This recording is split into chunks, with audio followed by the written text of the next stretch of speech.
ಪಂಚಮಸಾಲಿ ಪೀಠದಲ್ಲಿ ನಡೀತಾ ಇರೋ ಲೆಕ್ಕ ಕೊಡಿ ಚಳುವಳಿ ಭಾರಿ ಹೈ ಡ್ರಾಮಾ ನಡೆದಿದೆ.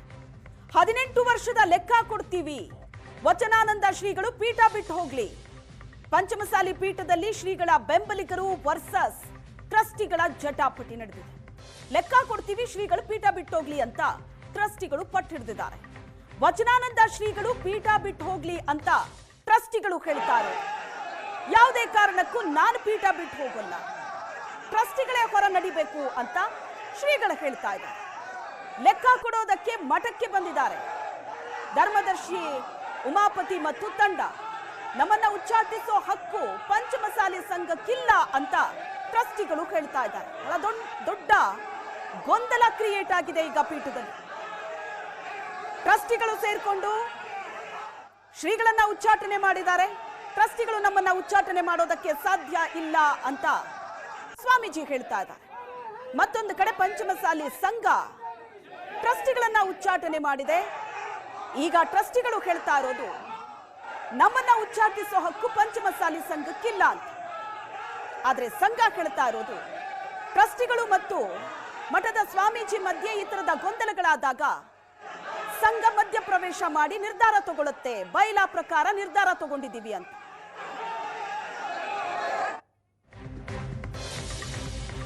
ಹರಿಹರ ಪಂಚಮಸಾಲಿ ಪೀಠದಲ್ಲಿ ಕೈ ಮೀರೋ ಹಂತಕ್ಕೆ ಬಂದಿದೆ ಪರಿಸ್ಥಿತಿ.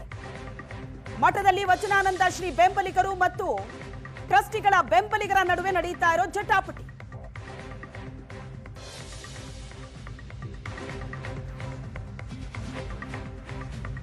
ಈ ಫೈಟ್ ನಲ್ಲಿ ಈಗ ಮತ್ತೊಂದು ಬೆಳವಣಿಗೆ ಆಗಿದೆ. ಟ್ರಸ್ಟಿಗಳ ಜೊತೆ ವೇದಿಕೆ ಮೇಲೆ ಕುಳಿತ ಮನಗೂಳಿ ಮಹಾಂತ ಸ್ವಾಮೀಜಿ ಟ್ರಸ್ಟಿಗಳ ಜೊತೆ ವೇದಿಕೆಯಲ್ಲಿ ಕೂತಿದ್ದಾರೆ.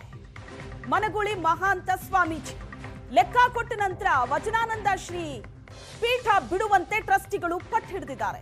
ಲೆಕ್ಕ ಕೊಡೋ ಸಮಾವೇಶದ ವೇದಿಕೆಯಲ್ಲಿ ಮನಗೂಳಿ ಮಹಾಂತ ಶ್ರೀಗಳು ಉಪಸ್ಥಿತರಿದ್ದಾರೆ. ಹಿಂದಿನ ಶ್ರೀಗಳ ಉತ್ತರಾಧಿಕಾರಿಯಾಗಿದ್ದಂತಹ ಮನಗೂಳಿ ಮಹಾಂತ ಶ್ರೀಗಳು ಈಗ ವೇದಿಕೆಯಲ್ಲಿ ಕಾಣಿಸಿಕೊಂಡಿದ್ದು ಮತ್ತೊಂದು ಟ್ವಿಸ್ಟ್ ಇದು. ಮಹಾಂತ ಶಿವಾಚಾರ್ಯರ ಉತ್ತರಾಧಿಕಾರಿಯಾಗಿದ್ದ ಮಹಾಂತ ಶ್ರೀಗಳು ಈಗ ನೋಡಿದ್ರೆ ಟ್ರಸ್ಟಿಗಳು ವಚನಾನಂದ ಶ್ರೀಗಳು ಪೀಠ ಬಿಡಬೇಕು ಅಂತಿದ್ದಾರೆ.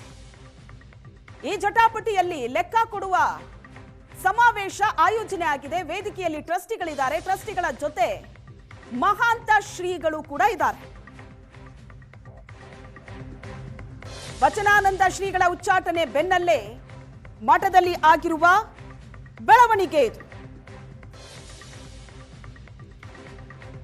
ದೃಶ್ಯದಲ್ಲಿ ನೋಡ್ತಾ ಇದ್ದೀರಿ.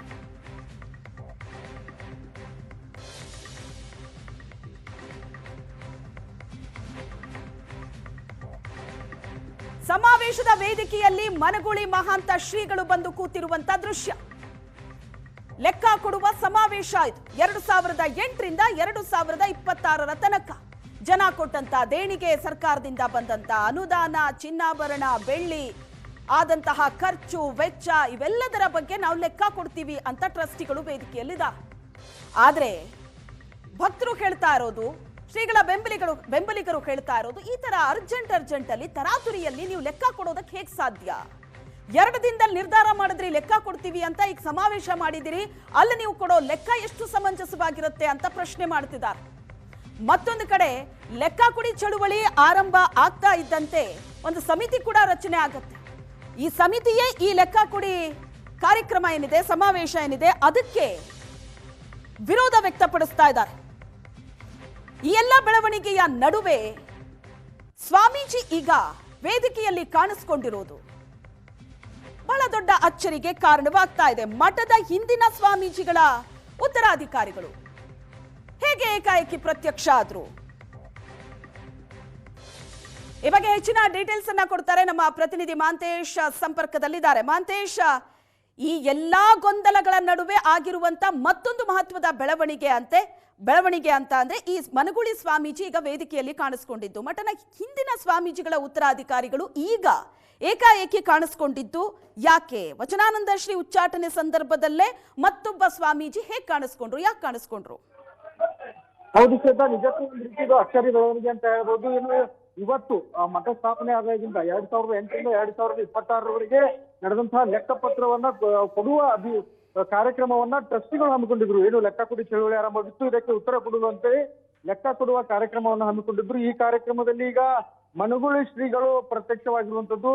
ಟ್ರಸ್ಟಿಗಳು ಅವರನ್ನ ಆಹ್ವಾನಿಸಿ ಅವರ ಸಾನ್ನಿಧ್ಯದಲ್ಲಿ ಕಾರ್ಯಕ್ರಮ ಮಾಡ್ತಾ ಇದೀವಿ ಅಂತ ಹೇಳಿರುವಂತದ್ದು. ಅಷ್ಟೇ ಅಲ್ಲದೆ ಇವರು ಇಂದಿನ ಜಗದ್ಗುರು, ಪ್ರಥಮ ಜಗದ್ಗುರು ಲಿಂಗಾಯತ ಪಂಚಮಸಾಲಿ ಹರಿಹರ ಪೀಠದ ಪ್ರಥಮ ಜಗದ್ಗುರು ಲಿಂಗೈಕ್ಯ ಡಾಕ್ಟರ್ ಮಹಾಂತ ಶಿವಾಚಾರ್ಯ ಸ್ವಾಮೀಜಿ ಅವರ ಉತ್ತರಾಧಿಕಾರಿ ಆಗಿದ್ರು ಅಂತ ಘೋಷಣೆಯನ್ನ ಕೂಗಿ ಅವರನ್ನ ಈಗ ಬರಮಾಡಿಕೊಂಡಿರುವಂತದ್ದು. ಇದರ ಬೆನ್ನಲ್ಲೇ ಈಗ ಮತ್ತೊಂದು ಬೆಳವಣಿಗೆ ನಡೆದಿರುವಂತದ್ದು. ಈಗ ಮಠದ ಪ್ರವೇಶ ದ್ವಾರ ಏನಿದೆ, ಮೇನ್ ಗೇಟ್ ನತ್ತ ವಚನಾನಂದ ಶ್ರೀ ಬೆಂಬಲಿತ ಭಕ್ತರು ತೆರಳಿ ಅಲ್ಲಿ ಒಂದ್ ರೀತಿ ಧಿಕ್ಕಾರವನ್ನ ಕೂಗಿದ್ರು.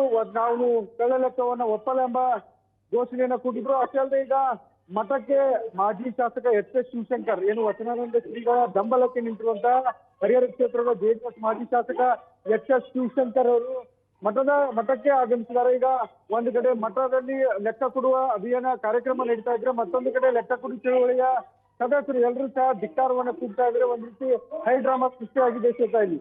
ಓಕೆ, ಮನಗುಳಿ ಸ್ವಾಮೀಜಿ ಈಗ ಸುಮ್ಮನೆ ಅಂತೂ ಸ್ಟೇಜ್ ಅಲ್ಲಿ ಬಂದು ಕೂತಿರಲ್ಲ. ವಚನಾನಂದ ಶ್ರೀಗಳು ಪೀಠ ಬಿಡಬೇಕು ಅಂತ ಟ್ರಸ್ಟಿಗಳು ಒತ್ತಾಯ ಮಾಡ್ತಾ ಇರೋ ಈ ಮಧ್ಯೆ ಹಳೆ ಸ್ವಾಮೀಜಿಗಳ ಉತ್ತರಾಧಿಕಾರಿ ವೇದಿಕೆಗೆ ಬಂದಿದ್ದಾರೆ ಅಂದ್ರೆ ಏನ್ ಹೊಸ ಸ್ವಾಮೀಜಿ ನೇಮಕ ಮಾಡೋ ನಿರ್ಧಾರ ಮಾಡುತ್ತಾ ಟ್ರಸ್ಟ್? ಆ ಬಗ್ಗೆ ಇನ್ನ ಕಾದ್ ನೋಡ್ಬೇಕಾಗಿದೆ. ಯಾಕಂದ್ರೆ ಆ ಬಗ್ಗೆ ಇನ್ನ ಯಾವುದೇ ಸ್ಪಷ್ಟತೆ ಇಲ್ಲ. ಏನಂದ್ರೆ ಈಗ ನಾವು ಟ್ರಸ್ಟಿಗಳನ್ನು ಸಹ ಪ್ರಶ್ನೆ ಮಾಡಿದ್ವಿ. ವಚನಾನಂದ ಶ್ರೀಗಳನ್ನ ಉಚ್ಚಾಟನೆ ಮಾಡಿದ ಮೇಲೆ ಮುಂದಿನ ಸ್ವಾಮೀಜಿಗಳನ್ನ ಯಾರು ನೇಮಕ ಮಾಡ್ತೀರಿ ಎಂಬ ಪ್ರಶ್ನೆಯನ್ನು ಕೇಳಿದಾಗ ಈ ಸದ್ಯಕ್ಕೆ ಯಾವುದೇ ನಿರ್ಧಾರ ಇಲ್ಲ ಎಂಬ ಮಾತನ್ನ ಹೇಳಿದ್ರು.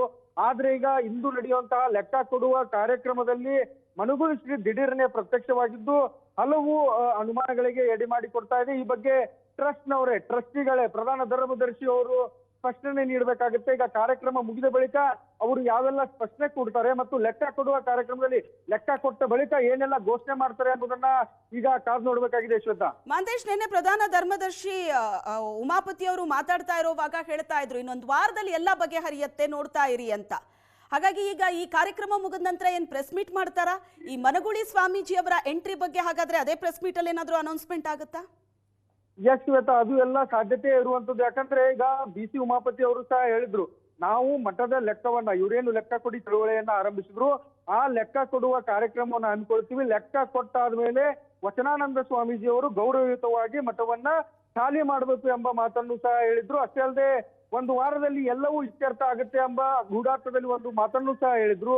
ಇದೆಲ್ಲದರ ಮಧ್ಯೆ ಇಂದು ಈ ಲೆಕ್ಕ ಕೊಡುವ ಕಾರ್ಯಕ್ರಮಕ್ಕೆ ಮನಗುಳಿ ಶ್ರೀಗಳು ಎಂಟ್ರಿ ಕೊಟ್ಟಿರುವಂತದ್ದು. ಹೀಗಾಗಿ ಒಂದ್ ರೀತಿ ಹಲವು ಅನುಮಾನಗಳು, ಹಲವು ಅಂದ್ರೆ ಎಲ್ರಿಗೂ ಕುತೂಹಲ ಇರುವಂತದ್ದು ಏನಾಗುತ್ತೋ ಈ ಕಾರ್ಯಕ್ರಮ ಮುಗಿದ ಬಳಿಕ. ಅಂದ್ರೆ ಈ ಲೆಕ್ಕ ಕೊಡುವ ಕಾರ್ಯಕ್ರಮ ಮುಗಿದ ಬಳಿಕ ಒಂದು ಸುದ್ದಿಗೋಷ್ಠಿಯನ್ನು ಸಹ ಟ್ರಸ್ಟಿಗಳೆಲ್ಲರೂ ಸೇರಿ ಜಂಟಿ ಸುದ್ದಿಗೋಷ್ಠಿಯನ್ನು ಸಹ ನಡೆಸಲಿದ್ದಾರೆ. ಈಗ ಸದ್ಯ ಏನು ಆ ಲೆಕ್ಕ ಕೊಡುವ ಚಳುವಳಿ ಸಮಿತಿಗೂ ಸಹ ಈ ಸಭೆಗೆ ಆಹ್ವಾನ ನೀಡಿದ್ರ ಅವ್ರು ಯಾರು ಸಹ ಸಭೆಗೆ ಆಗಮಿಸಿಲ್ಲ, ಸಭೆಯನ್ನ ಬಹಿಷ್ಕರಿಸಿದ್ದಾರೆ. ಈ ಮಧ್ಯೆ ಜೆಡಿಎಸ್ ಮಾಜಿ ಶಾಸಕ ಎಚ್ ಎಸ್ ಶಿವಶಂಕರ್ ಅವರು ಮಠಕ್ಕೆ ಆಗಮಿಸಿದ್ದು ಒಂದ್ ರೀತಿ ಇಲ್ಲಿ ಗೊಂದಲದ ವಾತಾವರಣ ನಿರ್ಮಾಣವಾಗಿದೆ. ಒಂದೆಡೆ ಕಾರ್ಯಕ್ರಮವನ್ನ ಮುಂದುವರೆದಿದ್ದೆ ಆದ್ರೆ ಮತ್ತೊಂದೆಡೆ ಈ ವಚನಾನಂದ ಸ್ವಾಮೀಜಿ ಬೆಂಬಲಿತ ಭಕ್ತರು ಒಂದ್ ರೀತಿ ಕಳ್ಳ ಲೆಕ್ಕ ನಾವು ಒಪ್ಪಲ್ಲ ಎಂಬ ಘೋಷಣೆಯನ್ನ ಕೂಗ್ತಾ ಇದ್ದಾರೆ. ಅಷ್ಟೇ ಅಲ್ಲದೆ ಈಗ ಬಿಜೆಪಿ ಮುಖಂಡರಂತ BG ಅಜಯ್ ಕುಮಾರ್ ಅವರು ಸಹ ಆಗಮಿಸಿದ್ದಾರೆ. ರಾಣೆಬೆನ್ನೂರು ಮಾಜಿ ಶಾಸಕ ಅರುಣ್ ಕುಮಾರ್ ಅವರು ಇದ್ರು. ಎಲ್ಲರೂ ಸೇರಿ ಈಗ ಒಂದೆಡೆ ಏನು ಎರಡು ಅಕ್ಕಪಕ್ಕನೆ, ಅಂದ್ರೆ ಈಗ ಒಂದೆಡೆ ಕಾರ್ಯಕ್ರಮ ನಡೀತದೆ, ಮತ್ತೊಂದೆಡೆ ವಿರೋಧ ಘೋಷಣೆಯನ್ನು ಕೂಗ್ತಾ ಇದ್ದಾರೆ. ಶ್ವೇತಾ, ಓಕೆ ಮಾಂತೇಶ್, ಇಲ್ಲಿ ಯಾವುದು ಸುಲಭಕ್ಕೆ ಬಗೆಹರಿಯೋ ಲಕ್ಷಣಗಳಂತೂ ಕಾಣಿಸ್ತಾ ಇಲ್ಲ. ವಚನಾನಂದ ಶ್ರೀಗಳು ಉಚ್ಚಾಟನೆ ಆಗಿದ್ದಾರೆ, ಮಠ ಬಿಡಲ್ಲ ಅಂತಿದ್ದಾರೆ. ಟ್ರಸ್ಟಿಗಳು ಉಚ್ಚಾಟನೆ ಆಗಿದ್ದಾರೆ, ಪಂಚಮಸಾಲಿ ಸಂಘದಿಂದ ನಾವು ಮಠ ಬಿಡೋದಿಲ್ಲ, ಇದನ್ನ ನಾವು ಒಪ್ಕೊಳ್ಳಲ್ಲ ಅಂತಿದ್ದಾರೆ. ಹಾಗಾದ್ರೆ ಬೇರೆ ಯಾರು ಇಲ್ಲಿ ಎಂಟ್ರಿ ಆಗಿ ಈ ಸಮಸ್ಯೆ ಬಗೆಹರಿಸಬೇಕು? ಯಾರೇ ಎಂಟ್ರಿ ಆದ್ರೂ ಗೊಂದಲ ಆಗ್ತಾ ಇದೆ. ಪಂಚಮಸಾಲಿ ಸಂಘ ಎಂಟ್ರಿ ಆಯ್ತು, ಅದು ಮತ್ತೊಂದು ಸುತ್ತಿನ ಗೊಂದಲ ಆಗಿದೆ.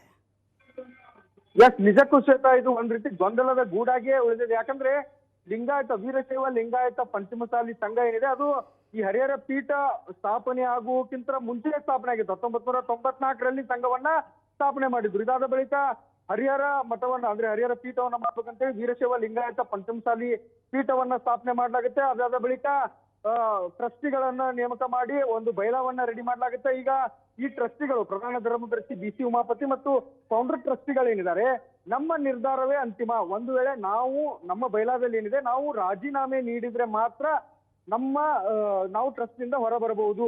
ಆದ್ರೆ ಫೌಂಡರ್ ಟ್ರಸ್ಟಿಗಳು ಯಾರು ಸಹ ತಾವಾಗಿಯೇ, ಅಂದ್ರೆ ಯಾರಿಗೂ ಸಹ ಅವರನ್ನ ಉಚ್ಚಾಟನೆ ಮಾಡುವ ಅಧಿಕಾರ ಇರೋದಿಲ್ಲ ಎಂಬ ಮಾತನ್ನ ಹೇಳಿರುವಂತದ್ದು. ಮತ್ತೊಂದೆಡೆ ವಚನಾನಂದ ಸ್ವಾಮೀಜಿ ಅವರನ್ನ ಇವರು ಉಚ್ಚಾಟನೆ ಮಾಡಿದ್ದಾರೆ. ಈ ಹಿಂದಿನಿಂದಲೂ ನಾವು ಅವರನ್ನಿಗೆ ಒಂದು ಮನವಿಯನ್ನ ಮಾಡ್ತಾ ಬಂದಿದ್ದು, ನಿಮ್ಮ ಆಚಾರ ವಿಚಾರಗಳನ್ನ ಬದಲಿಸಿಕೊಳ್ಳಿ, ಬೆಂಗಳೂರಿನ ಶ್ವಾಸ ಸಂಸ್ಥೆಯನ್ನ ತೊರೆದು ಇಲ್ಲಿ ನೀವು ಮಠದಲ್ಲಿ ಇರಿ ಎಂಬ ಮಾತನ್ನ ಹೇಳಿದ್ವಿ. ಆದ್ರೆ ಅವರು ಸುಧಾರಿಸಲಿಲ್ಲ. ಹೀಗಾಗಿ ನಾವು ಉಚ್ಚಾಟನೆ ಮಾಡಿದೀವಿ, ಅವರು ಗೌರವಯುತವಾಗಿ ಮಠ ಖಾಲಿ ಮಾಡಬೇಕು ಅಂತ ಈಗ ಟ್ರಸ್ಟಿಗಳು ಹೇಳ್ತಾ ಇದ್ದಾರೆ. ಆದ್ರೆ ವಚನಾನಂದ ಸ್ವಾಮೀಜಿ ಇವರಿಗೆ ಟ್ರಸ್ಟಿಗಳಿಗೆ ಯಾವುದೇ ಹಕ್ಕು ಇಲ್ಲ. ಯಾಕಂದ್ರೆ ಪಂಚಮಸಾಲಿ ಸಮಾಜ, ಭಕ್ತರು, ಮುಖಂಡರು ನಿರ್ಧಾರ ತೆಗೆದುಕೊಳ್ಳಬೇಕು. ರಾಜ್ಯದಲ್ಲಿ 80 ಲಕ್ಷ ಜನಸಂಖ್ಯೆ ಇರುವಂತಹ ಸಮುದಾಯ ಇದೆ. ಈ 12 ಟ್ರಸ್ಟಿಗಳಿಂದ ಎಲ್ಲ ನಿರ್ಧಾರ ಆಗಲ್ಲ. ಹೀಗಾಗಿ ನಾನು ಪೀಠವನ್ನ ತೊರೆಯಲ್ಲ ಅಂತ ಇವ್ರು ಹೇಳ್ತಾ ಇದ್ರೆ, ನಾವು ಕಾನೂನು ಕ್ರಮವನ್ನು ತೆಗೆದುಕೊಳ್ತೀವಿ ಅಂತ ಟ್ರಸ್ಟಿಗಳು ಹೇಳ್ತಾ ಇದ್ರೆ, ಇವರು ಸಹ ನಾವು ಕಾನೂನಿಗೆ ಗೌರವ ಕೊಡ್ತೀವಿ ಅನ್ನೋ ಮಾತನ್ನ ಹೇಳ್ತಾ ಇದ್ರೆ. ಆದ್ರೆ ಈಗ ಎಲ್ಲವೂ ಗೊಂದಲದ ಗೂಡಾಗಿರುವಂತದ್ದು. ಇಲ್ಲಿ ಮಠದಲ್ಲಿ ಏನು ನಡೀತಾ ಇದೆ ಎಂಬುದೇ ಗೊತ್ತಾಗ್ತಲ್ಲ. ಯಾಕಂದ್ರೆ ದಿನಕ್ಕೊಂದು ಬೆಳವಣಿಗೆ ನಡೀತಾ ಇದೆ, ದಿನಕ್ಕೊಂದು ಹೈಡ್ರಾಮಾ ಸೃಷ್ಟಿ ಆಗ್ತಾ ಇರುವಂತದ್ದು. ಶ್ವೇತಾ, ಥ್ಯಾಂಕ್ ಯು ಮಹಾಂತೇಶ್ ನಿಮ್ಮೆಲ್ಲ ಡೀಟೇಲ್ಸ್ಗೆ.